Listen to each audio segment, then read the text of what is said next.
الحمد للہ وکفا وسلام علی عبادہ الذین اصطفیٰ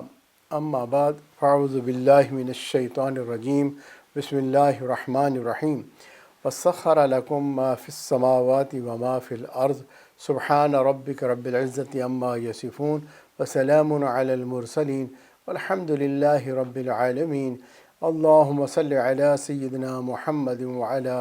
آل سیدنا محمد وبارک وسلم۔ اسرار رحمت کے آج کے اس پروگرام میں ہم اس بات اور اس موضوع کے اوپر بحث کریں گے کہ کیا سائنس ٹیکنالوجی ایڈوانسمنٹس اسلام کے منافی ہے یا نہیں ہے، یا کوئی اس سے فائدہ ہے یا رکاوٹ ہے۔ یہ مضمون ہمارا رہے گا آج، توجہ سے آپ سنیں گے، انشاءاللہ تعالی بہت فائدہ ہوگا اس چیز سے۔ سب سے پہلی بات تو یہ سمجھیں کہ اللہ رب العزت نے انسان کو جو اس دنیا میں بھیجا ہے اور اس کا مقصد اس کو بتایا، وما خلقت الجن والانس الا لیعبدون، کہ ہم عبادت کے لیے بنائے گئے ہیں اور یہ ہمارا مقصد ہے، اللہ تعالیٰ کی پہچان کرنا، اللہ کی کو واحد لا شریک سمجھنا اور اللہ تعالیٰ ہی کی عبادت کرنا، اللہ کے ساتھ کسی کو شرک نہ کرنا، کسی کو شامل نہ کرنا۔ اور عبادت کیا مطلب کیا ہوگا کہ جو اللہ تعالیٰ نے حکم دیا، قبلت جمیع احکامہ، اور جو نبی اکرم صلی اللہ علیہ وسلم نے کر کے دکھایا، کیونکہ اللہ کے نبی صلی اللہ علیہ وسلم نہ اپنی مرضی سے کچھ کرتے تھے نہ کہتے تھے، تو چنانچہ آپ کا ہر عمل وہ عمل ہے جو اللہ نے ان کو بتایا اور انہوں نے اس کو بخوشی کیا، اور اسی عمل کو صحابہ کرام نے نقل کیا، اور جو قرآن مجید میں آیا اللہ کا حکم اور نبی صلی اللہ علیہ وسلم کی زندگی میں جو انہوں نے پایا، اس پہ عمل کیا، اور یہی چیز امت کے اندر آگے تابعین میں چلی، تبع تابعین میں چلی، اور آج تک دنیا میں ایسے لوگ ہیں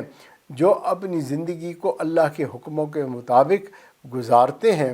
اور نبی صلی اللہ علیہ وسلم کے طریقے پر چلتے ہیں۔ دنیا ایسے لوگوں سے خالی نہیں ہوئی، اس لیے اگر ہم عمل نہیں کر رہے، اس کا مطلب ہرگز یہ نہیں ہے کہ کوئی بھی عمل کرنے والا نہیں ہے۔ ہمیں بھی چاہیے کہ ہم بھی بھلے وہ تھوڑے لوگ ہوں انہی میں شامل ہو جائیں، کیونکہ کامیابی اللہ رب العزت نے انہی لوگوں کے ساتھ مشروط کی ہوئی ہے کہ اگر تم ان لوگوں کی طرح واتبع سبیل من اناب الی، تم اگر ان کے پیچھے پیچھے چلتے آؤ گے اور تم انابت اللہ کو پالو گے، اللہ تعالیٰ کو راضی کر لو گے اور کامیاب ہو جاؤ گے۔ اب اللہ رب العزت نے بندے کو جو اس دنیا میں بھیجا، تو اللہ تعالیٰ نے اس کو اپنا خلیفہ بنا کر بھیجا اور اپنی صفات کا مظہر اتم بنا کے بھیجا۔ اللہ نے فرمایا تخلقوا باخلاق اللہ، تو اللہ تعالیٰ نے جس طرح اللہ تعالیٰ معاف کرتے ہیں، درگزر کرتے ہیں، رحمت فرماتے ہیں، مہربانی کرتے ہیں، محبت کرتے ہیں، اللہ چاہتے ہیں بندے بھی اسی طرح یہی اعمال کریں، اسی سے ان کی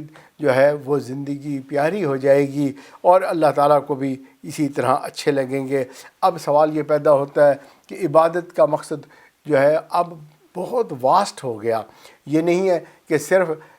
5 وقت کی نماز پڑھی ہم نے، رمضان کے روزے رکھے ہم نے، اور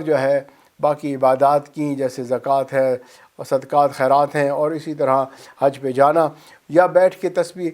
پڑھنا، یہ سب عبادت ہیں، بے شک سب عبادت ہے، لیکن اسلامی زندگی اس سے بھی آگے بلند ہے، اور وہ یہ ہے کہ صبح سے اٹھنا اور شام تک تمام اعمال کرنا،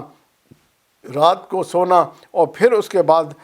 صبح اٹھنا۔ اگر یہ سب کا سب نبی اکرم صلی اللہ علیہ وسلم کی اتباع میں ہوگا تو انشاءاللہ یہ سب عبادت بن جائے گا۔ تو اب ہمارے لیے کتنی آسانی ہو گئی کہ ہم اگر اپنی زندگی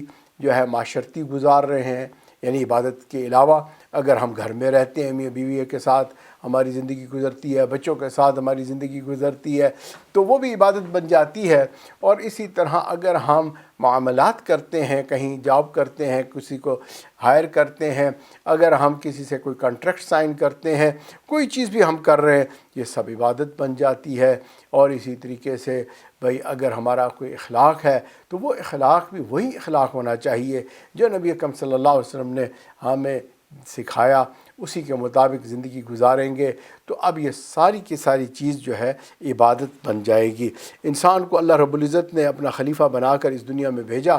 اور اللہ رب العزت نے پھر اس کو علم عطا فرمایا،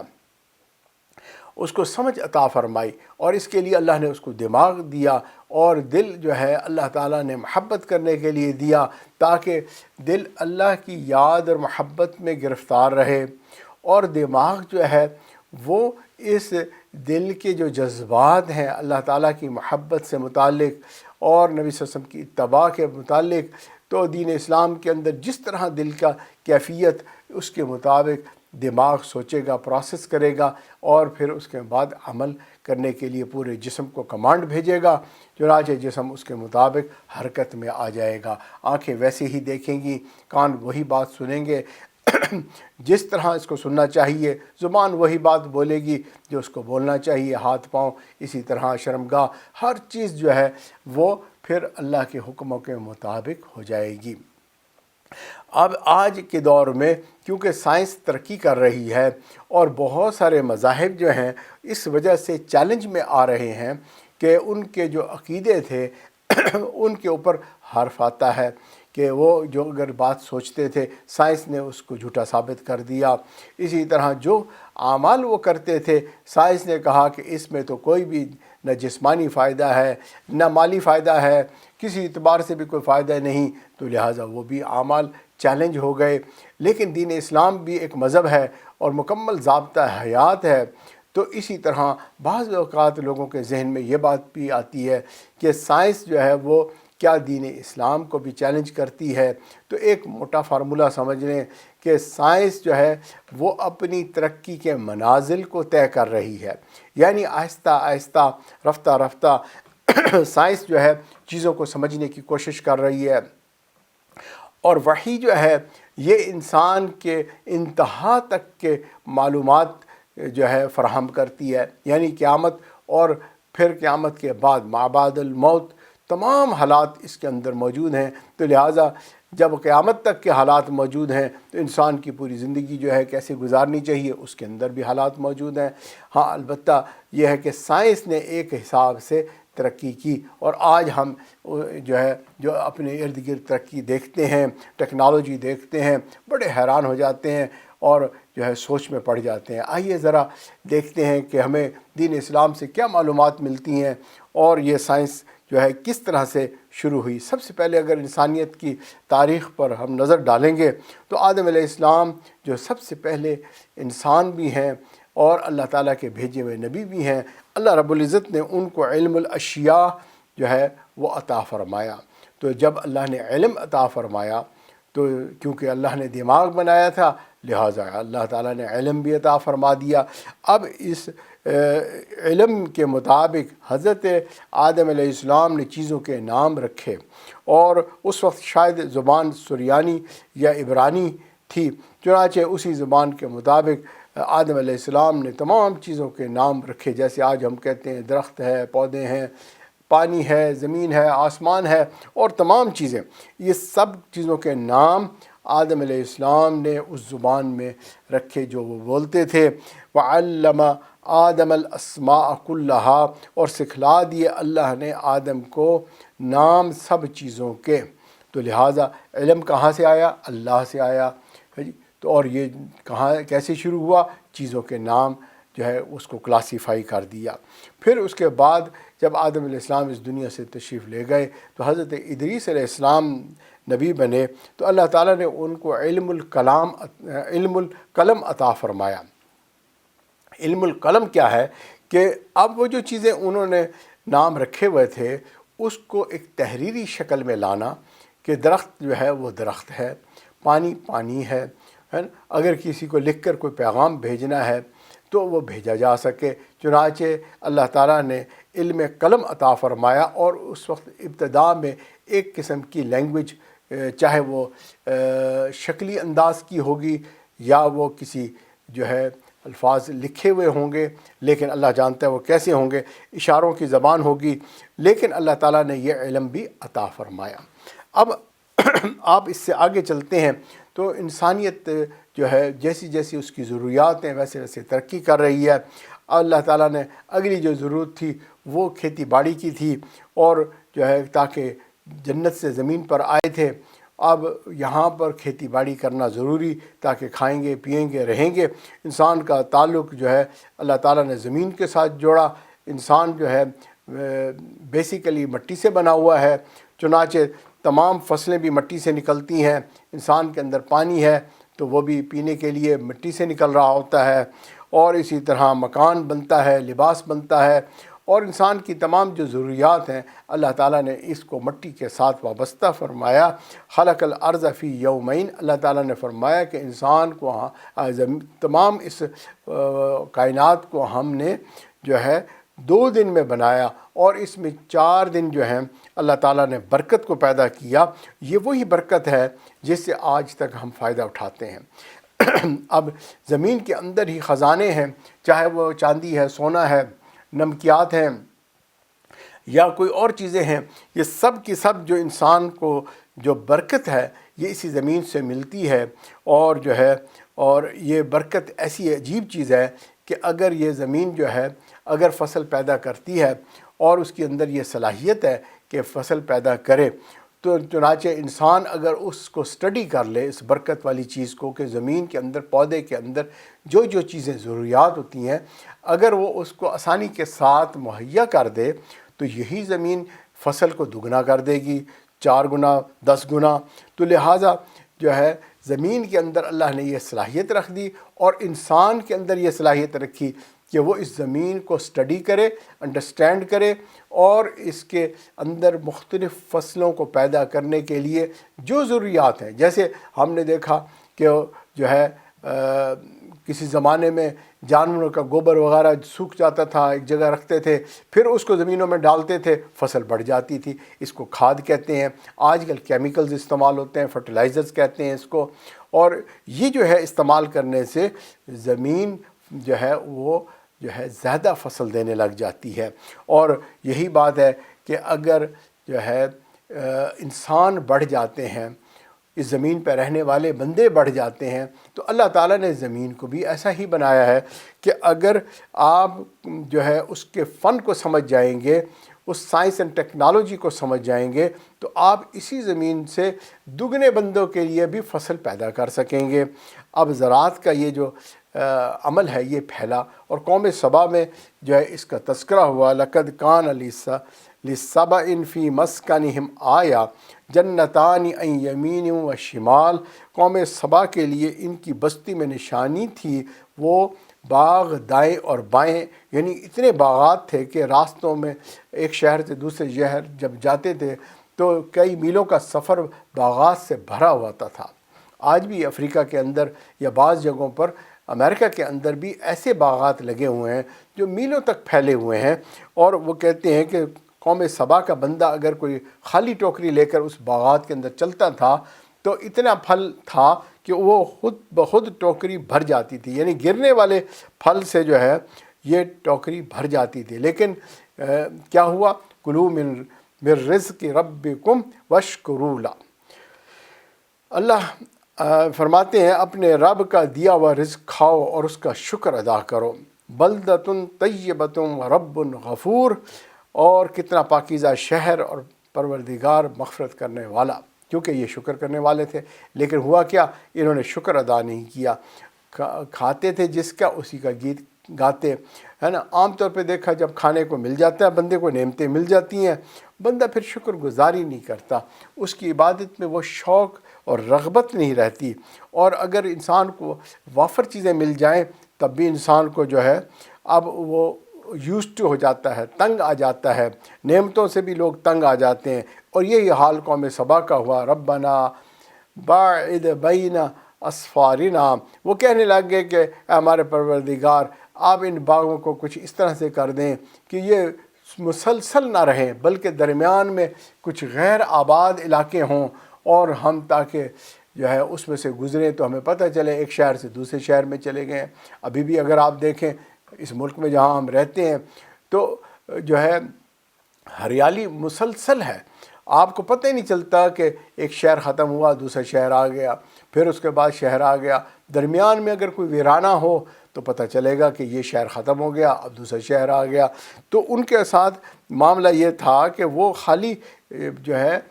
درخت نہیں تھے بلکہ پھلدار درخت تھے، مسلسل وہ درخت تھے، تو لہٰذا انہوں نے جو ہے ایسی ناشکری کی بات کی، اللہ ان سے ناراض ہو گئے، اللہ نے اس چیز کو ختم کر دیا۔ اسی لیے کہا کہ جو ہے اگر انسان کو فاقے ہوں تو تب انسان کو پتہ چلتا ہے کہ بھی یہ کیا تکلیف ہے اور ہم اس سے کس طرح اللہ تعالیٰ کا شکر ادا کر کے نجات حاصل کریں۔ ہم اس مضمون پر بات کر رہے ہیں، کیا سائنس اینڈ ٹیکنالوجی ہمارے دین اسلام میں کوئی رکاوٹ بن سکتی ہے؟ تو سوال یہ ہے اور جواب اس کا یوں بنتا ہے کہ اگر تو ہم نے شکر گزاری کی، اس سائنس اینڈ ٹیکنالوجی کی وجہ سے قوم سبا جنہوں نے زراعت کا کام سیکھا اور انہوں نے اپنی زراعت کو بڑھایا، اللہ کی پھر بعد میں ناشکری کی، اور اس ناشکری کی وجہ سے اللہ تعالیٰ نے زمین کے اندر کے پانی کو خشک کر دیا، اور جو ہے ان کے جو ہے درخت پھلدار جو ہے وہ اب کانٹے دار درخت بن گئے اور ویران ہو گیا۔ تو معلوم ہوا کہ اللہ رب العزت نے سائنس کو استعمال کرنے سے منع نہیں کیا، زراعت کو بہتر سے بہتر کرنے میں کوئی ممانعت نہیں ہے، لیکن ناشکری کرنے پر یہاں پر سزا مل گئی۔ تو یہ سزا کس لیے ہوئی کہ انہوں نے اللہ کے حکموں کو توڑ دیا۔ ہم بھی آج جو بھی زندگی گزار رہے ہیں، اگر ہم اس کے اندر ترقی کرتے چلے جائیں اور اللہ کے گیت گاتے رہیں، شکر گزاری کرتے رہیں، تو اللہ تعالیٰ نے زمین کو ہی ایسا بنایا ہے کہ ہماری ضروریات کم نہیں ہوں گی۔ اللہ نے اس میں برکت رکھی ہے اور یہ برکت گرو کرتی چلی جاتی ہے اور اس سے فائدہ اٹھایا جا سکتا ہے۔ آئیے اب ہم جو ہے ایک اور دور کی طرف چلتے ہیں، اور وہ دور جو ہے وہ کہلائے گا کہ سول انجینئرنگ کا دور۔ جیسے ہم نے پہلے وقفے سے پہلے ہم نے پڑھا کہ اور سمجھا کہ سب سے پہلا علم جو ہے اللہ تعالیٰ نے علم الاشیاء کا دیا، پھر علم القلم کا دیا، پھر اسی طرح اس کے ساتھ ساتھ زراعت، کیونکہ انسان کو کھانے پینے کی ضرورت ہوتی ہے تو چنانچہ وہ ملا۔ اب انسان کو گھر بنانے کی ضرورت ہوتی ہے، روٹی کپڑا اور مکان یہ چیزیں ضرورت ہوتی ہیں، چنانچہ اس کے بعد زراعت سے تو چلو کپڑا بھی بن گیا، کھانے کا انتظام بھی ہو گیا، اب رہنے کے لیے گھر ضرورت تھا۔ تو چنانچہ لوگوں نے اب جو ہے اس پہ کام شروع کیا اور آہستہ آہستہ گھر خوبصورت بنتے چلے گئے اور بڑے بڑے گھر بنتے گئے۔ قوم عاد اور سمود نے پتھروں کو تراش کے جو ہے پہاڑوں کے اندر گھر بنائے، عظیم الشان گھر تھے، اور جو ہے اس کے اندر وہ رہتے تھے اور بڑے مزے کی زندگیاں تھیں، لیکن انہوں نے بھی جو ہے اللہ تعالیٰ کی ناشکری کی، اللہ کے حکموں کو نہ مانا۔ اتنی بڑی بڑی بلڈنگیں جو پہاڑوں کے اندر بنی ہوئی تھیں اللہ تعالیٰ نے برباد کر دیں۔ اور اسی طرح ایک نشانی ہے جو اہرام مصر جو ہے، جسے ونڈرز آف دی ورلڈ کہا جاتا ہے۔ آئیے تھوڑا سا اس کو سمجھتے ہیں کہ یہ سول انجینئرنگ کی کیسی ٹیکنالوجی تھی، تاکہ ہمیں بات سمجھ میں آئے کہ ان لوگوں نے کہاں تک محنت کی اور کہاں تک پہنچے۔ اب ہوا یہ کہ یہ جو مصر کے بادشاہ تھے، ان کو جو ہے اس زمانے میں ممیفائی کر کے ان کی جسموں کو محفوظ کیمیکلز لگا کر اس طرح سے ان کو رکھ دیا گیا کہ جس سے وہ گلتے سڑتے نہیں تھے، اور ان کے رکھنے کے لیے انہوں نے اہرام مصر تعمیرات کیے۔ اب یہ جو ہے اہرام مصر کی جو تعمیرات ہیں، اگر آپ ان کو دیکھیں گے، بڑی بڑی چٹانوں سے یہ بنے ہوئے ہیں، پتھر ہیں بہت بڑے بڑے، کئی ٹن وزنی ہے، اور ان کو آپس میں اس طرح سے جوڑا گیا ہے کہ آپ کو اس کا جوڑ پتہ بھی نہیں چلے گا کہ یہ جوڑ جو ہے کیسے جا کے بنا۔ آپ اندازہ کریں 2 اینٹیں جوڑنی ہو کتنا مشکل کام ہوتا ہے۔ آپ کسی کنسٹرکشن والے سے پوچھیں اور خاص طور پہ اس کو کہیں کہ 2 اینٹیں جوڑو، اور پتہ بھی نہ لگنے دو کہ یہ 2 اینٹیں ہیں یا 1 اینٹ بن گئی ہے۔ تو انہوں نے اس طرح سے یہ کام کیا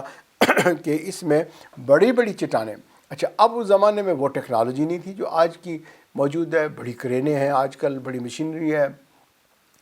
تو اب انہوں نے کس طرح وہ وزنی پتھر اٹھائے ہوں گے اور کیسے ان کو جوڑا ہوگا، اور کتنے 100 فٹ اونچی دیواریں کھڑی کی ہوں گی، اور یہ اہرام مصر کے اندر جو ہے اس کو انہوں نے اس طریقے سے لگایا ہوگا۔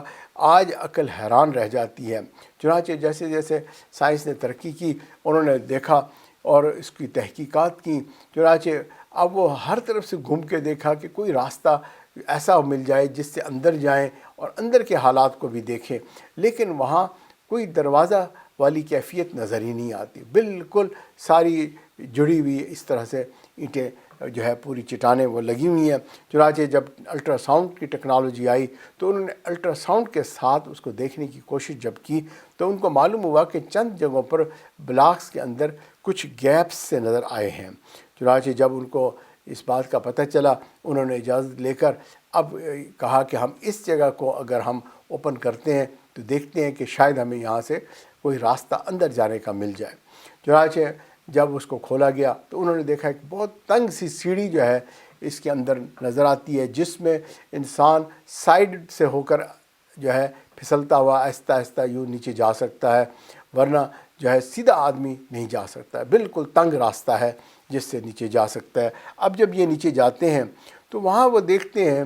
کہ وہاں پر جو ہے بڑے بڑے نیچے کمرے بنے ہوئے ہیں۔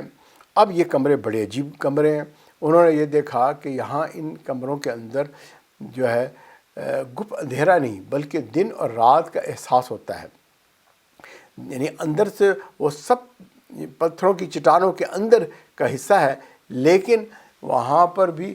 جب دن آتا ہے تو روشنی ہوتی ہے۔ وجہ کیا بنی کہ انہوں نے وہاں پر کچھ پتھر ایسے لگائے ہوئے تھے جیسے فائبر گلاس ہوتا ہے، اور ان پتھروں کی وجہ سے وہاں سے روشنی جو ہے وہ نیچے آ جاتی تھی۔ تو لہٰذا ایک چیز تو انہوں نے یہ دیکھی کہ یہاں روشنی کا انتظام ہے اور دن اور رات کی ایک فیلنگ وہاں پر محسوس ہوتی ہے۔ دوسری چیز ہے کہ انہوں نے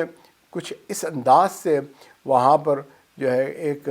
سائنٹیفکلی اس کو سیٹ کیا کہ ایک طرف سے ویکیوم بنتا ہے اور اس ویکیوم کو فل کرنے کے لیے ہوا جو ہے وہ دوسری طرف سے خود بخود سک ان ہوتی ہے، اور وہ جو ہے جس کی وجہ سے ایک سائیکلون سا بنتا ہے اور ایک قسم کی وینٹیلیشن وہاں پر کریٹ کر دی۔ یہ آٹومیٹک ایک سائیکل تھا جو انہوں نے اس طرح سے بنا دیا۔ تیسری چیز انہوں نے یہ دیکھی کہ وہاں پر مختلف جگہوں پر جو کمرے بنے ہوئے ہیں وہاں پر بیڈ لگے ہوئے ہیں، اور ان بیڈز کے اوپر میتوں کو ممیفائی کر کے رکھا ہوا ہے، اور ان میں سے ایک بڑا کمرہ جس کے اندر ایک تخت بنا ہوا تھا، اور اس تخت کے اوپر جو ہے ایک بادشاہ نما ممی جو ہے وہ بیٹھی ہوئی ہے، اور جو ہے اس کے سر پہ تاج بھی پہنا ہوا ہے، اور یہ جو ہے بڑا قیمتی تخت ہے، اور اس کے ساتھ ساتھ جو ہے بادشاہ جو ہے ایک اپنے ہاتھ کو یوں اوپر اٹھا کے جیسے کسی کو بات کرتا ہے، حکم دیتا ہے، اس طرح سے بھی وہ جو ہے انداز سے ممیفائی کیا ہوا وہ بادشاہ وہاں بیٹھا ہوا ہے۔ اب سوال یہاں یہ پیدا ہوتا ہے کہ اتنا تنگ راستہ تھا، کیا اس کا سارا یہ ممیفیکیشن کرنا اور اس باڈی کو وہاں اس انداز سے بٹھانا یہ انہوں نے وہیں اندر ہی کیا، یا باہر سے اس کو تیار کر کے اندر جا کے اس طرح سے تخت پر بٹھایا؟ اور جو ہے اتنے تنگ راستوں سے وہ وہاں گئے، کیسے کیا ہوگا؟ انسان مجبور ہو جاتا ہے کہ اس کو عجوبہ ہی کہیں گے، اور اس بات پہ کو تسلیم کریں گے کہ ٹیکنالوجی کتنے انتہا درجے تک اس زمانے میں پہنچی ہوئی تھی۔ یہ سول انجینئرنگ کی ٹیکنالوجی ہے۔ اسی طرح پاکستان میں بھی جو ہے ایسی ٹیکنالوجیز یوز کی۔ ایک مسجد کا تذکرہ ہے کہ وہاں پر اگر محراب کے اندر کھڑے ہو کر کوئی جو ہے اگر بات کرتا ہے تو مسجد کی جو انٹرنس ہے وہاں تک اس کی آواز پہنچتی ہے۔ اور مسجد نبوی کے اندر بھی سب سے پہلے حضرت سیدنا عثمان غنی رضی اللہ تعالیٰ نے لوہے کا استعمال کیا۔ حضرت ذوالقرنین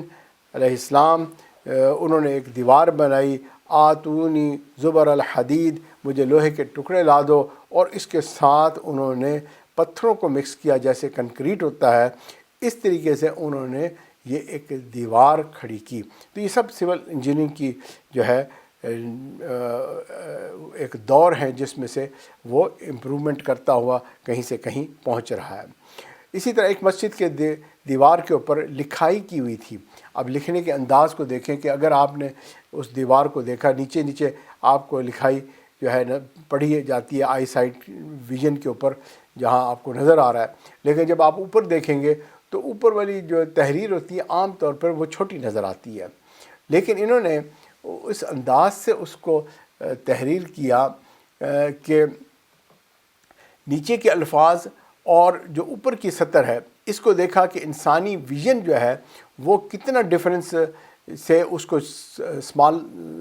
فیل کرتا ہے رائٹنگ کو، اس کے ڈفرینس کو سمجھتے ہوئے انہوں نے اس تحریر کو اتنا بڑا کیا، حتیٰ کہ اگر آپ نیچے سے دیکھیں اوپر تک آپ دیکھیں گے تو آپ کو وہ پوری تحریر ایک جیسی جو ہے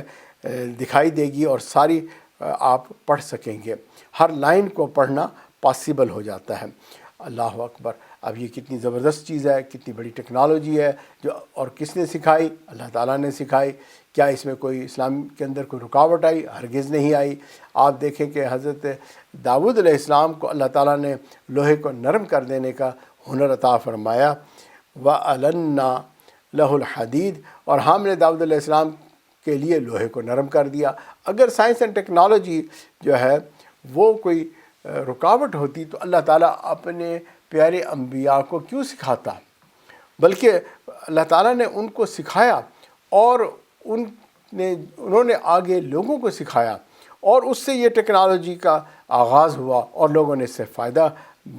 اٹھایا۔ اور حضرت داؤد علیہ السلام وَعَلَّمْنَاهُ صَنْعَةَ لَبُوسٍ لَكُمْ، اور ہم نے ہی ان کو سکھائی لباس یعنی ذرہ بنانے کی صنعت۔ اب آپ دیکھیں کہ لوہے کو استعمال کرتے تھے جیسے آپ کے ہاتھ میں ربر ہو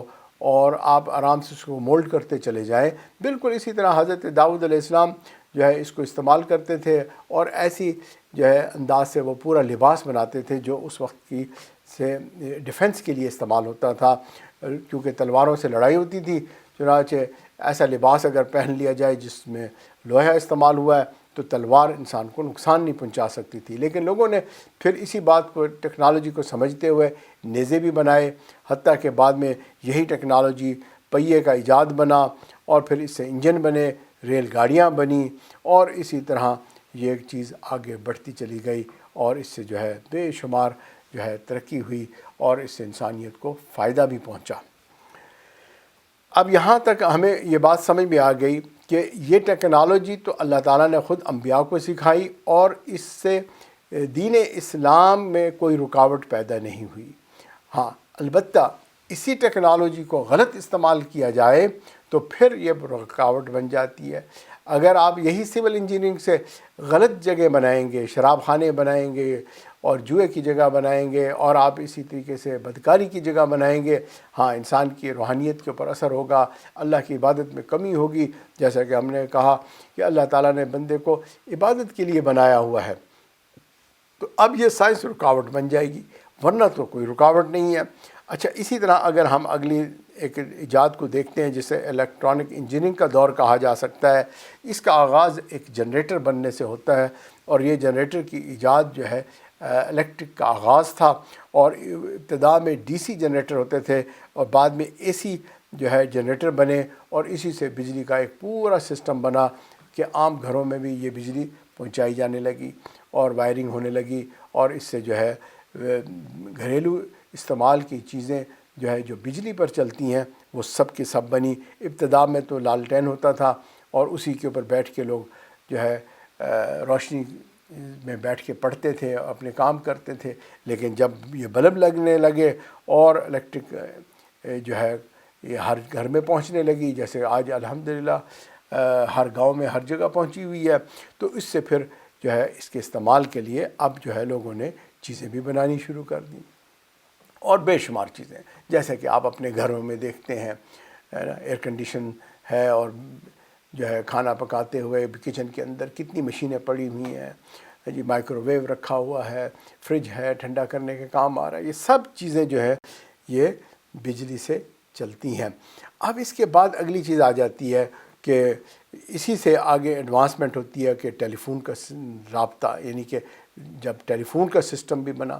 اور اسی طرح ٹیلی فون ابتدا میں وائرنگ کے ساتھ پہنچتا تھا، پھر اس کو وائرلیس کیا گیا، پھر اس کے بعد موبائل، آج ہر بندے کی جیب میں ٹیلی فون ہے اور وہ اس موبائل کو استعمال کرتا ہے، اور اسی سے ٹیکنالوجی آگے بڑھتی ہے اور انٹرنیٹ اور ای میل کا نظام بن جاتا ہے۔ اب یہ ساری سہولیات ہیں، انسان جو ہے اس کو استعمال میں لا رہا ہے، لیکن یہ کہیں پر بھی ہمارے دین کے اندر رکاوٹ نہیں بن رہی۔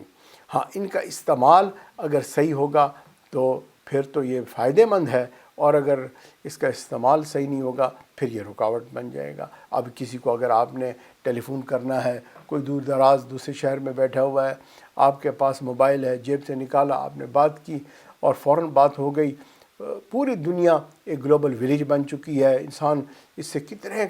فائدے، کتنے کام۔ اچھا، پھر فیس ٹائم ہو گیا اس میں کہ آپ تصویر بھی دیکھ سکتے ہیں۔ اب کسی کا کوئی پیارا اگر کہیں دنیا میں فوت ہو گیا تو فیس ٹائم کراتے ہیں، اس کی شکل دکھا دیتے ہیں۔ پہلے 2-2 3 دن کہتے تھے میت کو بھی دفنانا نہیں ہے، کہ بھی تاکہ بیٹا بھی اس کے جنازے میں شامل ہو جائے، اور وہ ٹریولنگ کر کے وہاں پہنچتے تھے تاکہ جنازہ پڑھ لیں۔ تو آج فیس ٹائم ہو جاتا ہے، میت کو بھی آپ نے ٹائم سے دفنا لیا، اور جو ہے تمام عزیز رشتہ دار دور دراز بیٹھے ہوئے جو ہے ایک وقت میں فیس ٹائم کے ساتھ آپس میں بھی کنیکٹ ہو جاتے ہیں، کیونکہ اب ہم اس وقت مختلف اسٹیٹس میں رہتے ہیں۔ کرونا وائرس کی جو بیماری آئی، کووڈ کی، اس دوران زوم کے اوپر جو ہے جنازے ہوتے تھے، اور زوم کے اوپر میت کا ویونگ ہوتی تھی۔ اگر سب لوگ اس میں شامل نہیں ہو سکتے تھے، کچھ لوگ جو ہے جنازہ پڑھتے تھے، باقی لوگ جو ہے ویونگ کرتے تھے۔ تمام رشتہ دار دنیا میں جہاں کہیں بھی ہیں وہ زوم کے اوپر آ کر جو ہے اپنے پیارے کو دیکھ لیتے تھے، اور ان کا غم ہلکا ہو جاتا تھا۔ تو یہ تو اچھا استعمال ہے، اور اگر اسی ٹیلی فون کے ذریعے سے برے کام کیے جائیں تو اس کی بھی لسٹ بے شمار ہے۔ تو سائنس ہمارے لیے رکاوٹ بنتی ہے جب ہم اس کا استعمال غلط کرتے ہیں۔ ادروائز کہیں پر بھی سائنس ہمارے دین اسلام کو چیلنج نہیں کرتی، بلکہ دین اسلام کو ہمیں زیادہ سمجھنے کے لیے معاون بنتی ہے۔ ہاں، اگر کوئی بات دین اسلام میں ہے اور سمجھ میں نہیں آ رہی تو ابھی سائنس وہاں تک پہنچی نہیں ہے۔ اب تک ہم نے انسان کی جو ضروریات تھیں اکثر ان کا ذکر کیا، جس میں ہم نے سائنس کی ٹیکنالوجی ایڈوانسمنٹ زیر بحث لائے، اور اس سے ہم نے یہ بات سمجھنے کی کوشش کی کہ سائنس جو ہے وہ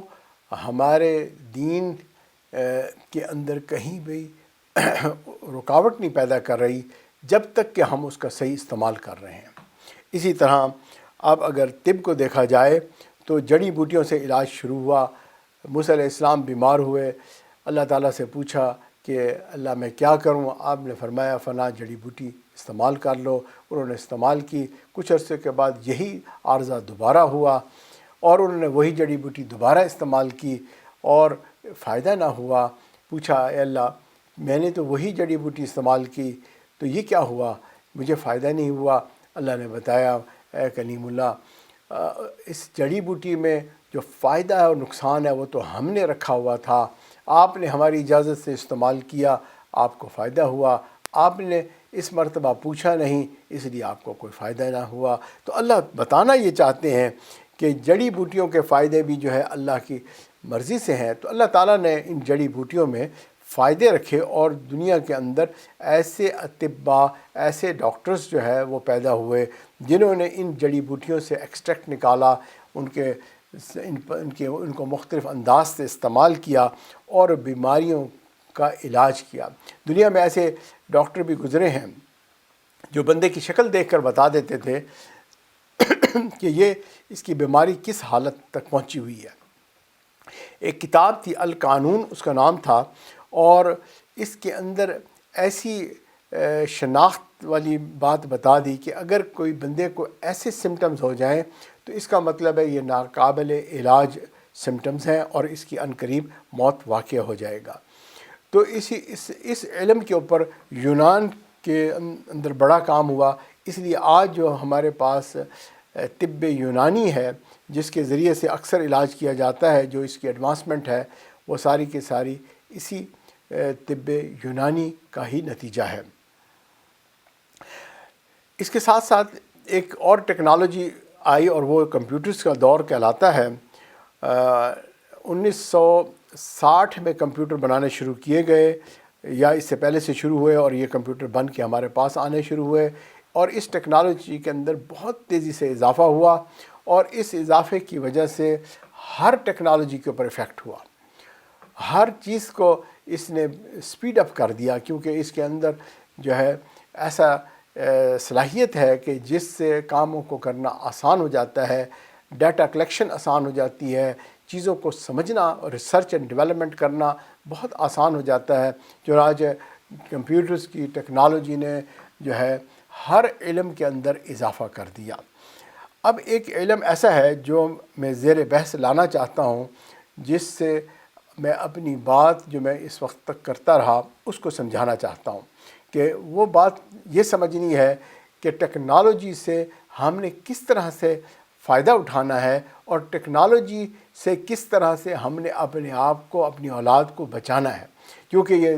دوہرا خنجر ہے۔ اگر اس کا صحیح استعمال ہوگا تو یہ فائدہ مند ہوگا، اگر غلط ہوگا تو وہ نقصان دہ ہو جائے گا۔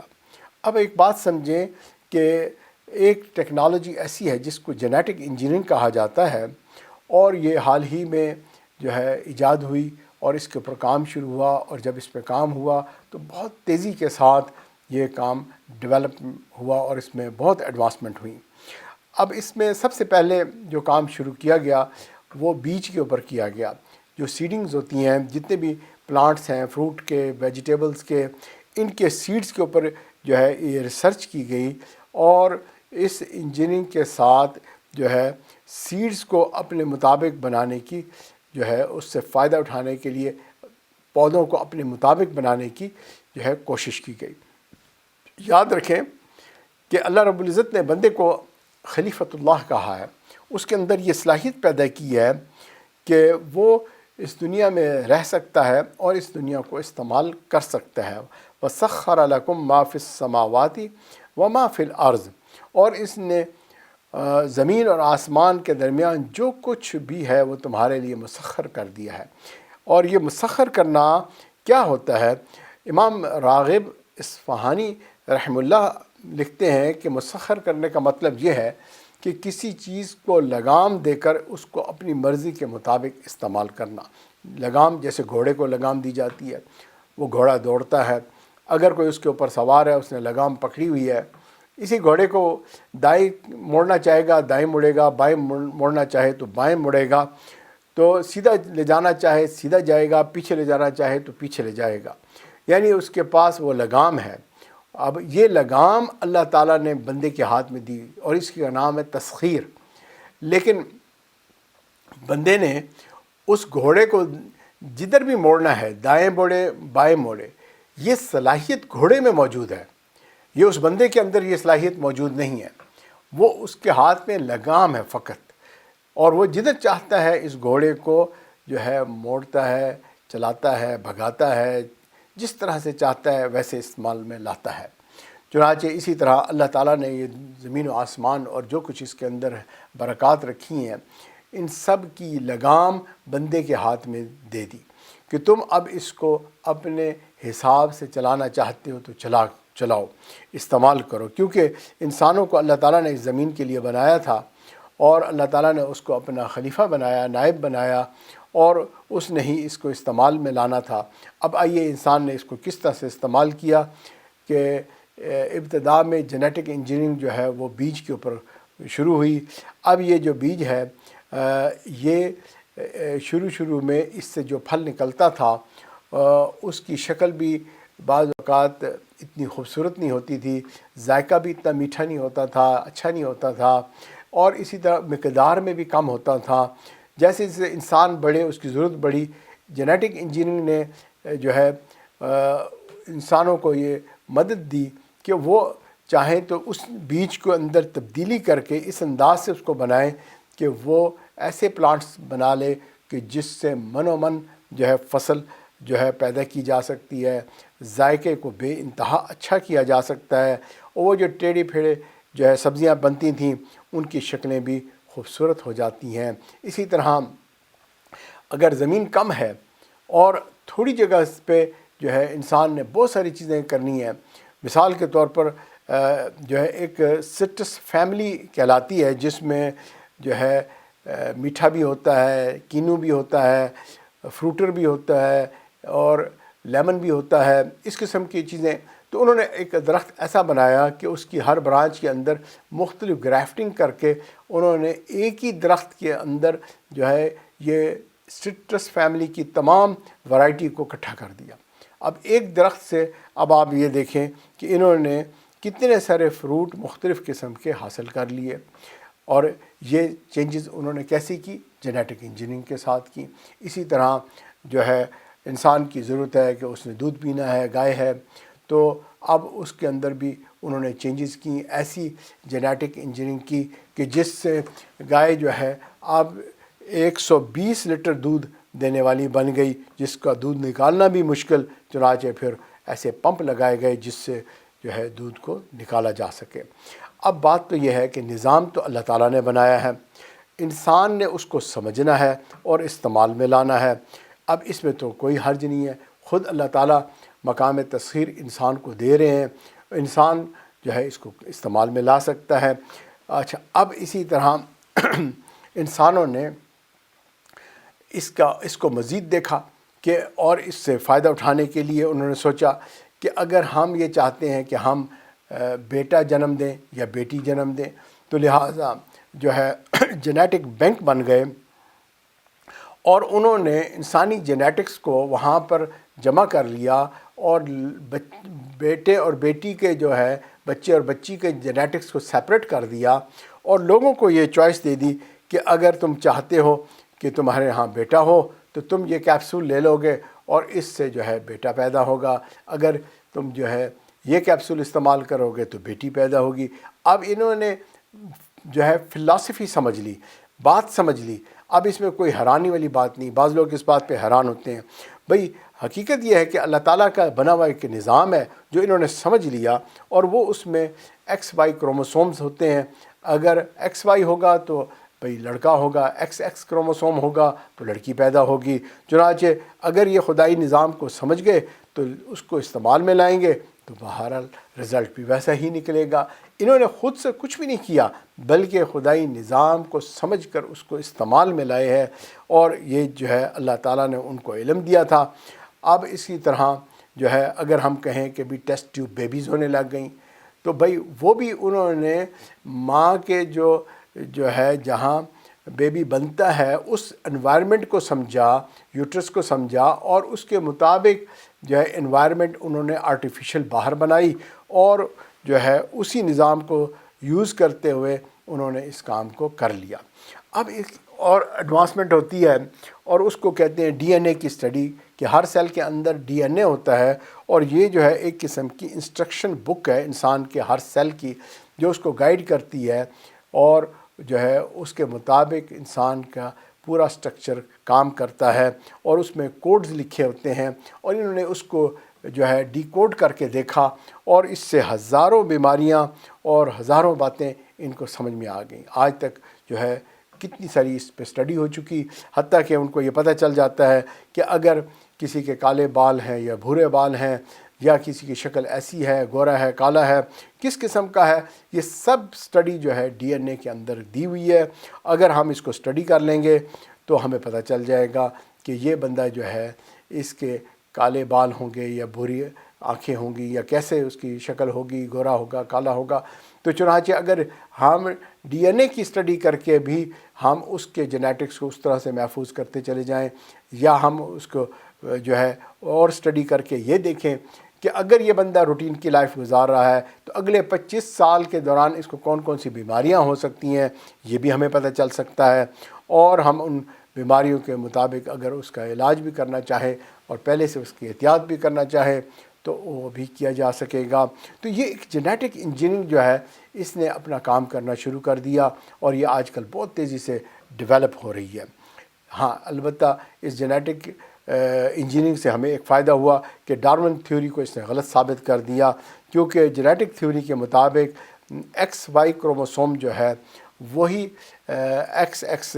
جو ہے کروموسوم کو پروڈیوس کر سکتا ہے، اور جب تک وائی نہیں ہوتا تو مرد نہیں بن سکتا۔ لہٰذا انسان جو ہے یا ایھا الناس اتقوا ربکم الذی خلقکم من نفس واحدہ، اللہ کہتے ہیں اے لوگو ڈرتے رہو اپنے رب سے جس نے پیدا کیا تم کو ایک جان سے، وخلق منہا زوجہا، اور پھر اس سے جو ہے زوج بنایا، جوڑا بنایا، وبث منہما رجالا کثیرا ونساء، اور پھر مرد و عورت کے ساتھ جو ہے انسان بنتے چلے گئے۔ تو اسلام کی بات سچی ثابت ہوئی، اور جو ہے ڈارون کی بات جھوٹی ثابت ہو گئی۔ اب ہوگا کیا، میں بات کو سمیٹتا ہوں۔ یہ ساری بات جو میں نے کی اس کا ایک مقصد تھا، وہ آپ کو یہ سمجھانا تھا کہ یہ اب ہم کہاں سے چلے آہستہ آہستہ ڈیولپمنٹ کرتے ہوئے جینیٹک انجینئرنگ تک ہم پہنچ چکے ہیں۔ اب جینیٹک انجینئرنگ کو اگر ہم دیکھیں تو یہ اب قرب قیامت کے وقت کی طرف ہم جا رہے ہیں۔ تو قیامت کی کچھ نشانیاں ہیں، اس میں یہ کہا گیا کہ ایک نشانی ایسی ہے کہ ایسے لوگ شریر پیدا ہو جائیں گے، بے حیا لوگ پیدا ہو جائیں گے کہ وہ برائی کریں گے، مجمع کے اندر برائی کریں گے اور کوئی بھی ان کو روکنے والا نہیں ہوگا۔ دوسری نشانی یہ بتائی کہ بھئی کوئی بندہ بھی جو ہے اللہ کا نام جو ہے کہنے والا، سننے والا وہ نہیں ہوگا، وہ کہیں گے ہاں ہم نے سنا تھا اپنے بڑوں سے، اور کوئی بھی اللہ کی عبادت کرنے والا نہیں ہوگا۔ تو اس قسم کے لوگ پیدا ہو جائیں گے، کوئی بھی ایسا بندہ نہیں ہوگا جو اللہ اللہ کہتا ہوگا۔ اب آپ یہ دیکھیں کہ مسلمان تو اللہ اللہ کہتے ہیں، بھائی اور لوگ بھی اللہ اللہ کہتے ہیں، ڈالر کے اوپر بھی لکھا ہے ان گاڈ وی بلیو۔ تو معلوم ہوا کہ اگر کوئی بھی کسی انداز سے بھی اگر کوئی ایسا بندہ ہے جو گاڈ پہ بلیو کرتا ہے، وہ بھی اس دنیا میں نہیں رہے گا۔